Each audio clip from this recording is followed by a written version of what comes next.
নমস্কার, আমি রাখি। আমার নতুন আরও একটি ব্লগে আপনাদের সবাইকে স্বাগত জানিয়ে আজকের ব্লগটি শুরু করলাম। কেমন আছেন আপনারা সবাই? আশা করছি ভালো আছেন, আর আমরাও বেশ ভালো রয়েছি। এখন বাজে সকাল 10টা, আপনাদেরকে সাথে নিয়েই ব্লগটা শুরু করলাম। সকালবেলায় ঘুম থেকে ওঠার পরে যা টুকটাক কাজকর্ম ছিল সেগুলো গুছিয়ে বিবেককে স্কুলের জন্য রেডি করে ওকে স্কুলে পাঠিয়ে দিয়েছি। বিবেকদের এক্সাম চলছে আর একটাই বাকি রয়েছে, এটা হয়ে গেলেই ওদের এক্সামটা আর কি শেষ হয়ে যাবে। তো যাই হোক, ওকে স্কুলে পাঠিয়ে দিয়ে তারপরে ভাবলাম বিছানাটা একটুখানি গুছিয়ে নিই। তো ঘরবাড়ির অবস্থা ভীষণ খারাপ হয়ে রয়েছে। বেশ কয়েকদিন ধরেই আমার শরীরটা খুব একটা ভালো নেই, যে কারণে ভিডিও দিতে পারিনি। আর সাথে ঘরবাড়িরও অবস্থা খারাপ হয়ে রয়েছে, পরিষ্কার পরিচ্ছন্ন করতে পারিনি। তো আজকে একটুখানি ভালো লাগছে, ভাবলাম ব্লগটাও আপনাদের সঙ্গে শেয়ার করি, আর তার সাথে সাথে ঘরবাড়িগুলো একটু পরিষ্কার করে নিই। চারদিকে ধুলো বালি জমা হয়ে একদম সাদা হয়ে গেছে, কি পরিমাণে ধুলো বসেছে দেখতেই পাচ্ছেন। তো এইগুলো ভালো করে একটুখানি মুছে নিয়ে তারপরে জিনিসগুলো আবার জায়গা মতন সাজিয়ে রেখে দেবো। শুক্রবার দিন রাতে বিবেকের বাবা বাড়ি ফিরবে। ওই শনি রবিবার করে না, বিবেকের বাবার সাথে আমি চলে যাব, ওখানে গিয়ে বেশ কিছুদিন থেকে আসবো। কেননা বিবেকের এখন স্কুল যেহেতু বন্ধ রয়েছে, তো ভাবলাম ওখানে গিয়ে কদিন থেকে আসবো। তো হয়তো ওখানে যাওয়ার পরে আর আপনাদের সঙ্গে ভিডিও সেভাবে শেয়ার করতে পারবো না। তো কিছুদিন হয়তো আমার ভিডিও বন্ধই থাকবে। জানি না চ্যানেলের অবস্থা কি হবে, কেননা ভিডিও না দিলে রিচ একদম কমে যায়, আপনারা জানেন। তো তারপরেও চেষ্টা করব আপনাদের সঙ্গে মাঝে মধ্যে হয়তো একটু শর্ট ভিডিও দেওয়ার, তাতে করে আমার চ্যানেলের রিচটাও ভালো থাকবে আর আপনারাও হয়তো একটু আপডেট পাবেন। তো যাই হোক, ওইদিকে সমস্ত ঘরটা গুছিয়ে রেখে এসেছি, আর এরপরে এই দিকের ঘরটাও আর কি গুছিয়ে নেব। তো তার আগে ভাবলাম যে শীতের যে কাপড় চোপড়গুলো ছিল সেগুলো আর না রাখা হয়নি ঠিক করে, তো ওই সমস্ত আর কি এই বক্স খাটের ভিতরে রেখে দিলাম। তো এরপরে এই ঘরের বিছানার চাদরটাও চেঞ্জ করে নেব। বিবেকদের এক্সাম শুক্রবার দিনই শেষ হচ্ছে, আর বিবেকের বাবাও রাতের বেলা শুক্রবার বাড়ি ফিরবে। আর এখন যে ভিডিওটি আপনারা দেখতে পাচ্ছেন, এটা ছিল বৃহস্পতিবার দিনের ব্লগ। তো বৃহস্পতিবার দিন যা যা করেছি সেইগুলোই আপনাদের সঙ্গে আর কি শেয়ার করলাম। আপনাদের সাথে কথা বলতে বলতে বিছানার চাদরটাও আমি সুন্দরভাবে পেতে নিয়েছি, আর একটা সাদা ধোয়া কাঁচা চাদর পেতে দিলাম। তো আপনারা অনেকেই কমেন্ট করেন যে আমার বিছানার চাদরগুলো আপনাদের ভীষণ ভালো লাগে, আর আপনারা এটাও কমেন্ট করে জানতে চান আমি বিছানার চাদর কোথা থেকে কিনি। আমার বেশিরভাগ চাদরই অফলাইন থেকে কেনা। অনলাইন থেকে চাদর কিনলে কি হয়, কখনো কোয়ালিটি ভালো আসে আবার কখনো খারাপ আসে। তো রিটার্ন করার একটা ঝামেলা থাকে, তো অত ঝামেলায় আমি যেতে চাই না। ওই জন্য অফলাইন থেকেই দেখে শুনে কিনি। আর মাঝখানটাতে তো আমি বিজনেস করছিলাম, তখন আমি নিজেই সেল করতাম। তো ওখান থেকেও আমি অনেক চাদর নিয়েছি, আমি নিজের ব্যবসা থেকে আর কি। তো আপনারা যদি কেউ নিতে চান আমাকে কমেন্ট করে জানাবেন, আপনাদের আমি চাদরগুলো তাহলে রিলসের মাধ্যমে দেখিয়ে দেবো। বেশ অনেকদিন ধরেই ভাবছিলাম পড়ার টেবিলটা একটুখানি গুছিয়ে দেবো, তো কিছুতেই হয়ে উঠছিল না, আর এমনিতেও শরীরটা খারাপ ছিল, সে কারণে আর গোছাতেও পারিনি।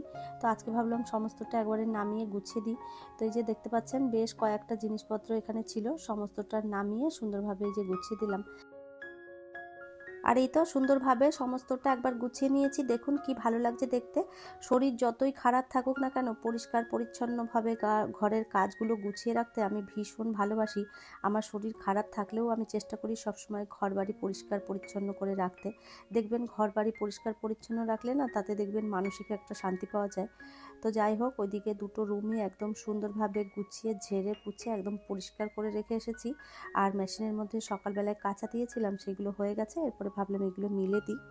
আমাদের এই দিকটাতে এখন অনেক গরম পড়ে গেছে, সকালবেলায় কাপড় কেচে দিলেই প্রায় আধ ঘন্টার মধ্যেই একদম কাপড় শুকনো হয়ে যায়। কাপড় চোপড় সমস্ত মিলে দিয়ে তারপরে এই যে কিচেনে চলে এলাম। কিচেনের অবস্থা দেখুন, চারদিকে ছড়িয়ে ছিটিয়ে রয়েছে। কাল রাতের বেলায় যে খাবার করেছিলাম, কিচেনটা আর পরিষ্কার করা হয়নি, আর কতগুলো বাসনও পড়ে রয়েছে। আজকে কাজের দিদি আসবে না, কালকেই আমাকে বলে গেছিলো যে আসবো না। তো আমি বাসন টাসন কিছুই ধুতে পারিনি, রেখে দিয়েছি। শরীর খুব একটা ভালো ছিল না, আপনাদের তো বললাম। তো তো যাই হোক, এই যে কটা বাসন রয়েছে সবার প্রথমে এই যে বাসনগুলো ধুয়ে এই জায়গাটা একটুখানি পরিষ্কার করে নিই, তারপরে বাদবাকি যে কাজকর্ম রয়েছে সেগুলোও করব। আর সকালবেলায় নাস্তা সেভাবে কিছু বানানো হয়নি, আর আমি এখনও কিছু খাইও নি, অনেকটা বেলা হয়ে গেছে। তো ভাবলাম বাসনগুলো ধুয়ে নিয়ে আগে নিজে কিছু খেয়ে নেব, তারপরে আর কি দুপুরের রান্নাটা শুরু করব। আর বিবেকের যখন এখন পরীক্ষা চলছে, ও তাড়াতাড়ি করেই চলে আসে ওই 1টার মধ্যে। তো আমি ভাবলাম আমি আর কি বানাবো একার জন্য, একটু ছাতু শরবত করেই খেয়ে নিই।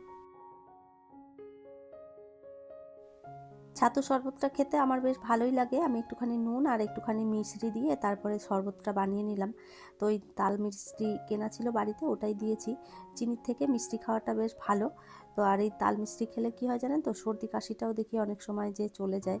তো যাই হোক, একটুখানি ছাতু শরবত করে নিয়ে এই যে বসলাম, একটুখানি খেয়ে নিয়ে তারপরে বাকি কাজকর্ম শুরু করব।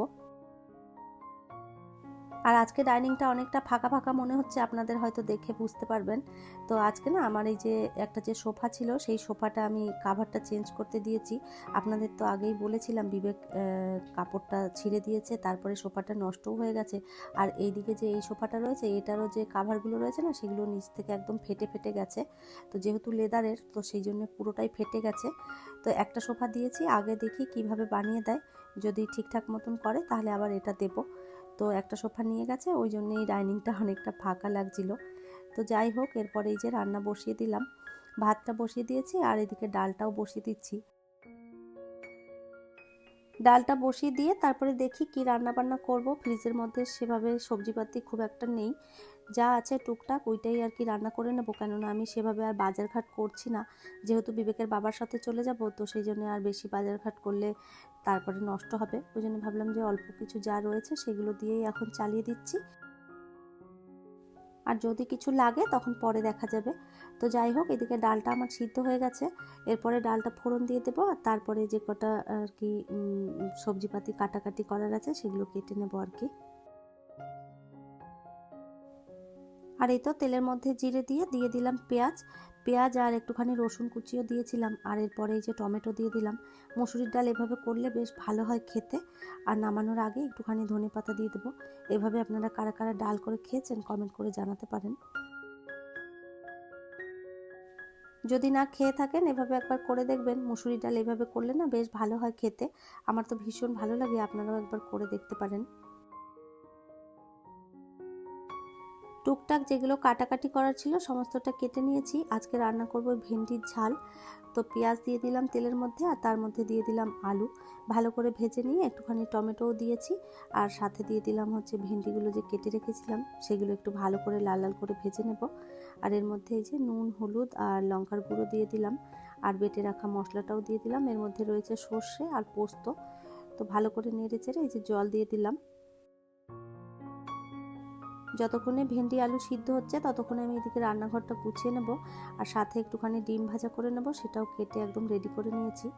তো চলুন, এই যে রান্না বান্না সমস্ত হয়ে গেছে আমার কমপ্লিট। আর এদিকে ভেন্ডির তরকারিটাও হয়ে গেছে। একটুখানি হালকা গা মাখা ঝোল রাখলাম, পুরো শুকনো করে দিলে তখন আবার দেখা যাবে যে ভালো লাগবে না খেতে।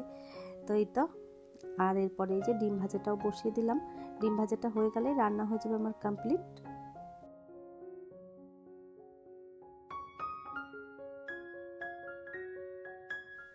আর এই তো রান্নাবান্না সমস্ত গুছিয়ে নিয়ে তারপরে এই যে ঘরটা এবার মুছে নিচ্ছি। রুম দুটো আগেই মোছা হয়ে গেছে, আর এরপরে ডাইনিংটা মুছে নিলেই হয়ে যাবে। আর হাত দিয়েই মুছে নিচ্ছি, কেননা ওই এখন আর মপ দিয়ে না মোছা হয় না। আর মপটা পুরোনো ফ্ল্যাটেই রয়ে গেছে, সেটা আনাও হয়নি। আর যেহেতু দিদিও হাত দিয়েই মোছে, তো আমিও সেই হাত দিয়েই মুছে নিলাম। আর এরপরে এই যে স্নান করে একটুখানি রেডি হয়ে নিচ্ছি, আর এরপরে যাব আর কি খাবার খেতে। এর মাঝখানে বিবেকও চলে এসেছে, ওকে নিয়ে এসেছিলাম। অনেকটা বেলা হয়েছে, এখন বাজে বেলা 2:30। তাহলে চলুন, আমার আজকের ভিডিওটা এই পর্যন্তই। ফিরবো নতুন ব্লগ নিয়ে, ততক্ষণের জন্য সবাই ভালো থাকবেন, সুস্থ থাকবেন। আবারও দেখা হবে নতুন একটি ব্লগে।